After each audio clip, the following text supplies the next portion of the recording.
کائناتی نمونہ۔ ایمرسن کا قول ہے کہ فطرت اس اصول پر عمل کرتی ہے کہ سب ہر ایک کے لیے اور ہر ایک سب کے لیے۔ Nature works on the method of all for each and each for all. یہ ایک لفظ میں کائنات کے عمل کی نہایت جامع تعبیر ہے۔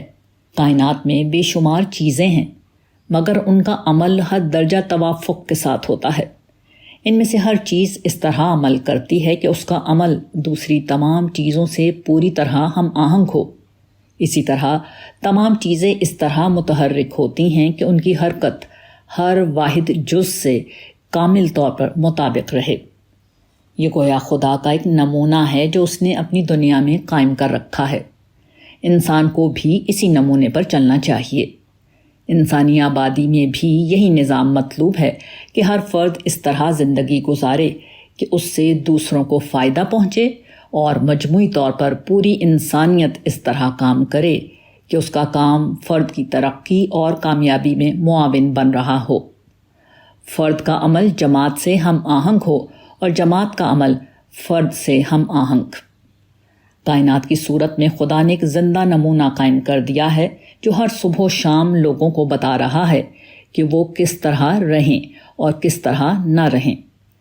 کون سا انسان خدا کے یہاں قابل قبول ٹھہرے گا اور کون سا انسان خدا کے یہاں رد کر دیا جائے گا۔ ایک درخت اور کائنات کی مثال لیجیے۔ کائنات میں حرارت ہے، کشش ہے، ہوا ہے، پانی ہے۔ ان میں سے ہر چیز درخت کی ضروریات کے عین مطابق ہے۔